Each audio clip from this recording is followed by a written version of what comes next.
माननीय अध्यक्ष जी, सबसे पहले मैं आपका धन्यवाद करना चाहता हूं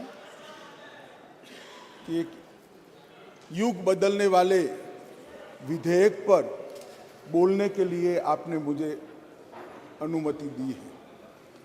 माननीय अध्यक्ष जी, संविधान को संशोधित करने वाले 128वें संविधान संशोधन के समर्थन में बात करने के लिए मैं यहां खड़ा हुआ हूं। माननीय अध्यक्ष जी,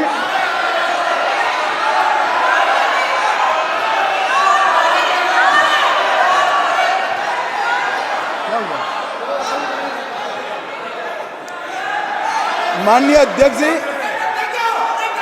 जिसको जाना है डरिए मत, डरिए मत। अरे भाई डरो मत। नो, जिसको जाना है जाने दिया। ऐसे क्यों? प्लीज, कोई भी सदन में रुक सकता है, जा सकता है। माननीय अध्यक्ष जी, प्लीज, नो। माननीय अध्यक्ष जी,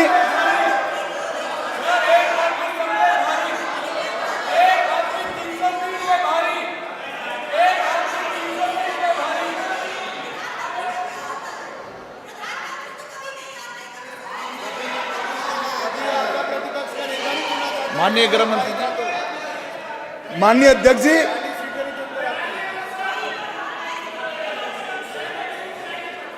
कल का दिन भारतीय संसद के इतिहास में स्वर्ण अक्षरों से लिखा जाएगा। कल गणेश चतुर्थी थी, कल संवत्सरी थी, कल नए सदन का पहली बार कार्य का श्री गणेश हुआ और कल ही के दिन वर्षों से जो लंबित था वो महिलाओं को आरक्षण अधिकार देने का बिल इस सदन में पेश हुआ। माननीय अध्यक्ष जी, आपके माध्यम से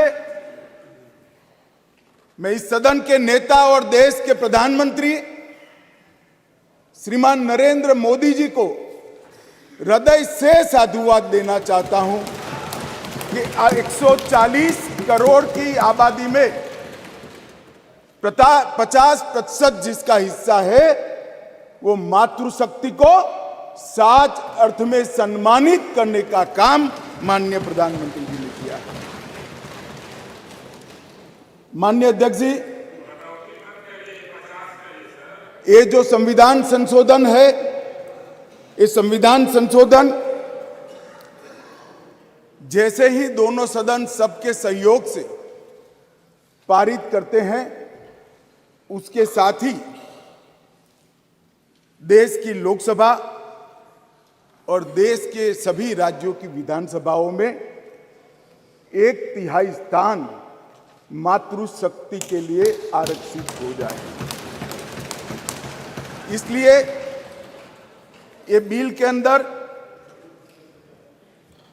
अनुच्छेद 239 ए जो दिल्ली की विधानसभा से संबंधित है, उसमें बदलाव लेकर मेरे साथी मंत्री मेघवाल जी आए हैं। नया अनुच्छेद 330 ए जो लोकसभा में 1/3 मातृशक्ति का आरक्षण करेगा। नया अनुच्छेद 332 ए जो राज्यों की विधानसभा में 1/3 मातृशक्ति का आरक्षण करेगा और इसके साथ साथ एससी और एसटी वर्ग के लिए जितनी भी सीटें रिजर्व है उसमें भी 1/3 सीटें मातृशक्ति के लिए आरक्षित हो जाएगी। माननीय अध्यक्ष जी, इसके साथ महिलाओं के अधिकार की एक लंबी लड़ाई का अंत हो जाएगा और जिसकी कल्पना इस G20 की बैठक में सम्माननीय नरेंद्र भाई ने समग्र विश्व के सामने रखी, वुमन लेड डेवलपमेंट, उसके नए युग के श्री गणेश इसी बिल से होने जा रहे हैं। क्योंकि अब इस देश की माता, इस देश की मातृशक्ति, इस देश की बेटी न केवल नीतियों के अंदर अपना हिस्सा पाएगी, नीति निर्धारण करने में भी अपने पद को सुरक्षित कर पाएगी। माननीय अध्यक्ष जी, कुछ पार्टी के लिए महिला सशक्तिकरण एक पॉलिटिकल एजेंडा हो सकता है। कुछ पार्टियों के लिए महिला सशक्तिकरण, माननीय अध्यक्ष जी, एक राजनीतिक मुद्दा हो सकता है। कुछ पार्टियों के लिए महिला सशक्तिकरण का नारा ये चुनाव जीतने का एक हथियार हो सकता है। परंतु मेरी पार्टी और मेरे नेता नरेंद्र मोदी जी के लिए महिला सशक्तिकरण राजनीतिक मुद्दा नहीं है।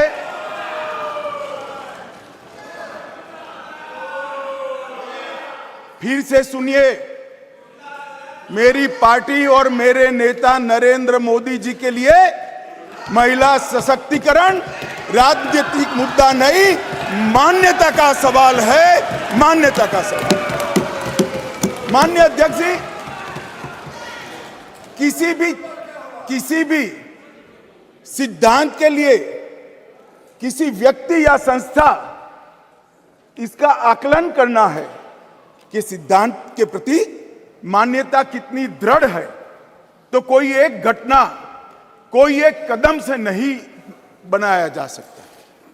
प्रधानमंत्री नरेंद्र मोदी जी जब संगठन का काम करते थे, भारतीय जनता पार्टी के संगठन महासचिव थे गुजरात प्रांत के, और गुजरात में भारतीय जनता पार्टी की वडोदरा कार्यकारिणी हुई थी। उस ऐतिहासिक कार्यकारिणी में मोदी जी के रोल के कारण ही भारतीय जनता पार्टी के संगठनात्मक पदों में 1/3 रिजर्वेशन माताओं के लिए किया गया। और ऐसा करने वाले मैं गर्व से कह सकता हूं कि मेरी पार्टी सबसे पहली पार्टी है और मेरी पार्टी सबसे अंतिम पार्टी। माननीय अध्यक्ष जी, मोदी जी जब मुख्यमंत्री थे, ढेर सारे लोगों को मुख्यमंत्री रहते हुए ढेर सारी भेंटें मिलती हैं। ज्यादा से ज्यादा सभी लोग इसको तोशा खाना में आरक्षित रखवा देते हैं। मोदी जी ने उस वक्त निर्णय किया था और सार्वजनिक घोषणा भी की थी कि जितनी भी भेंट आएगी उसका ऑक्शन होगा और वो बच्चियों की पढ़ाई लिखाई के लिए खर्च किया जाएगा। माननीय अध्यक्ष जी, सीएम रहते हुए भी उनको प्रधानमंत्री देश की जनता ने चुना। 2014 में उनको प्रधानमंत्री पद के प्रत्याशी घोषित करने के बाद चुनाव हुआ और 30 साल के बाद इस देश की महान जनता ने पूर्ण बहुमत की एक सरकार मोदी जी के नेतृत्व में बनाने का मैंडेट दिया। और जब सरकार बनाने का समय आया, तब मोदी जी का स्वाभाविक था कि मुख्यमंत्री पद से इस्तीफा देना, और इस्तीफा देने के बाद ही वो प्रधानमंत्री बन सकते थे। तो मुख्यमंत्री पद से जब मोदी जी ने इस्तीफा दिया, तब इनके बैंक अकाउंट में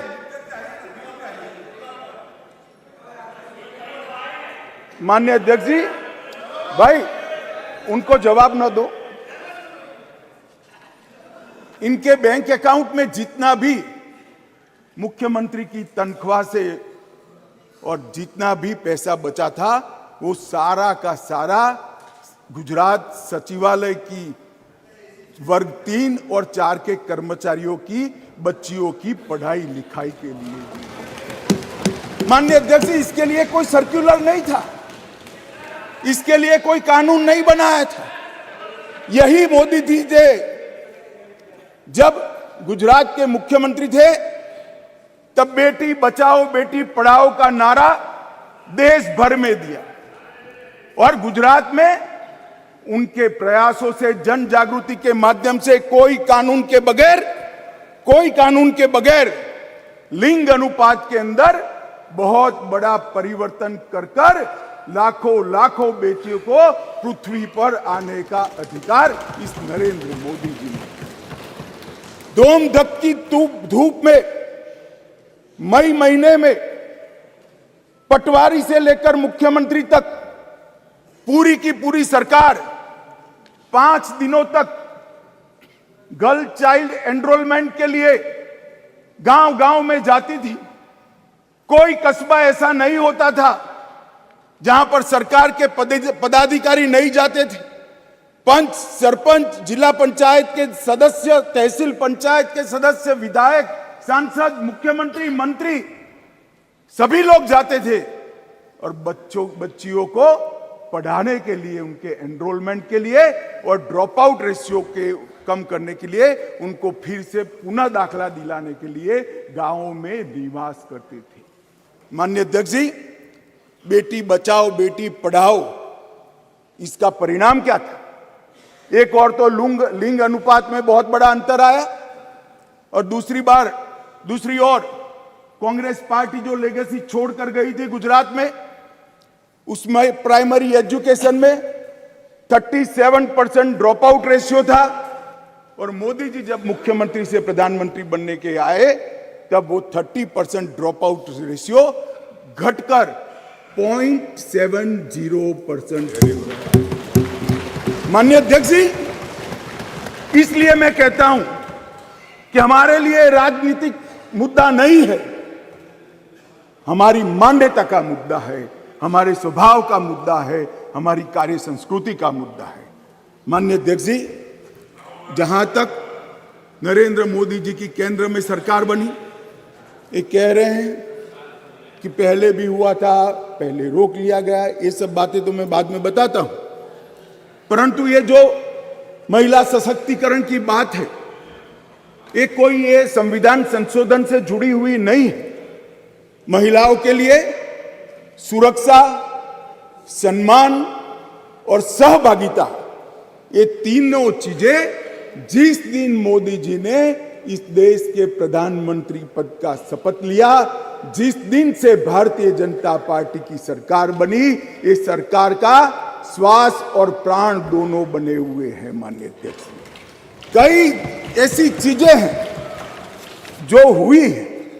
आज मैं कहना चाहता हूं माननीय अध्यक्ष जी, जिस दिन मोदी जी इस देश के प्रधानमंत्री बने, इस देश के 70 करोड़ लोग ऐसे थे जिनके घर में बैंक अकाउंट नहीं था। मोदी जी ने जनधन योजना चालू करी, बैंक अकाउंट खोलने का अभियान चालू किया, 52 करोड़ बैंक अकाउंट खोले गए और 52 करोड़ बैंक अकाउंट में से 70% बैंक अकाउंट माताओं के नाम से खोले गए। माननीय अध्यक्ष जी, माताओं के नाम से आज महिला सशक्तिकरण हुआ है। सारी योजनाओं का जो पैसा जा रहा है, माननीय अध्यक्ष जी, किसने 10 मिनट दिए मुझे? आप वहां बैठकर टाइम दोगे? अरे सुनने की आदत डालो भाई, आप वहां बैठकर मुझे टाइम दोगे? माननीय सदस्य प्लीज, मैं मेरी पार्टी के टाइम में बोल रहा हूं। आप कौन फैसला करने वाले होते हैं? माननीय गृह मंत्री जी। माननीय अध्यक्ष जी, आज कोई भी स्कीम का पैसा जाता है तो वो महिला के बैंक अकाउंट के अंदर जाता है। माननीय अध्यक्ष जी, कांग्रेस ने इस देश में 5 दशक से ज्यादा शासन किया। 11 करोड़ परिवार ऐसे थे जहां शौचालय नहीं था। गरीबी हटाओ के नारे दिए, मगर गरीबों की कोई व्यवस्था नहीं कर पाई थी। और जब एक घर में एक शौचालय नहीं होता है तो मान्यवर सबसे ज्यादा तकलीफ युवा बेटी, बहन और मां को होती है। मान्यवर, शौचालय न होने की पीड़ा तो वही जान सकते हैं जिनके घर में युवा बेटी हो और शौचालय न हो। 11 करोड़ घर ऐसे थे जिनके घर में शौचालय नहीं था। मोदी जी ने पहले 5 साल के अंदर ही 11 करोड़ 72 लाख सदन की सहमति हो तो इस विधेयक के प्रस्ताव को पारित होने तक और चर्चा होने तक सदन का समय बढ़ाया जाए। माननीय गृह मंत्री जी। मान्यवर, ये 11 करोड़ 72 लाख शौचालय बने, किसका एम्पावरमेंट हुआ? ये 11 करोड़ 72 लाख शौचालय बनने से माताओं का, बहनों का, बेटियों का सम्मान हुआ, उनका सशक्तिकरण हुआ। 10 करोड़ परिवार धुएं से युक्त थे, कंडे और टहनियां जलाकर आंख का नेत्रमणि खत्म हो जाता था, फेफड़े फाइब्रोसिस से भर जाते थे। 10 करोड़ घरों में एलपीजी का मुफ्त कनेक्शन देकर माताओं का सशक्तिकरण करने का काम किया। 3 करोड़ से ज्यादा माताओं को घर दिया, और वो घर माता के नाम से करने का काम हमारे प्रधानमंत्री नरेंद्र मोदी। मान्यवर, 12 करोड़ घर ऐसे थे जहां पीने का पानी नहीं था। अब जो समाज के अंदर रहते हैं, जो जमीन को जानते हैं, उनको मालूम है कि घर में पीने का पानी नहीं है तो पीड़ा सबसे ज्यादा किसको होती है, किसको ज्यादा तकलीफ होती है। घर में पीने का पानी नहीं है तो घर की माता को ही तकलीफ होती है।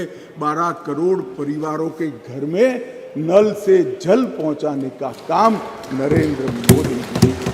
हर घर के अंदर 80 करोड़ लोगों को हर घर में प्रति व्यक्ति प्रति माह 5 किलो अनाज फ्री ऑफ कॉस्ट देने की शुरुआत की। जब चूल्हा नहीं जलता है ना मान्यवर, बच्चे भूखे रहते हैं, तो सबसे बड़ा चूल्हा तो नहीं जलता है मगर माँ का दिल जलता है। मान्यवर, माँ का दिल जलता है। ये भूखे परिवारों को 5 किलो अनाज प्रति व्यक्ति देने का काम हमारे नेता नरेंद्र मोदी जी ने। 3 करोड़ 18 लाख सुकन्या समृद्धि खाते खोले। मान्यवर, 3 करोड़ महिलाओं को मातृवंदना योजना के तहत फायदा पहुंचाया। मान्यवर, लगभग 26 सप्ताह का मातृत्व अवकाश, पेड मैटरनिटी लीव देने का काम हमारे नेता नरेंद्र मोदी जी। और एम्पावरमेंट क्या होता है माननीय अध्यक्ष जी? आज दुनिया भर में विमान उड़ाने वाले पायलट में महिलाओं की संख्या 5% है, भारत में 15% है, और 10 साल में बढ़ेगी। इसको एम्पावरमेंट। मान्यवर, हम ये जो बिल लेकर आए हैं,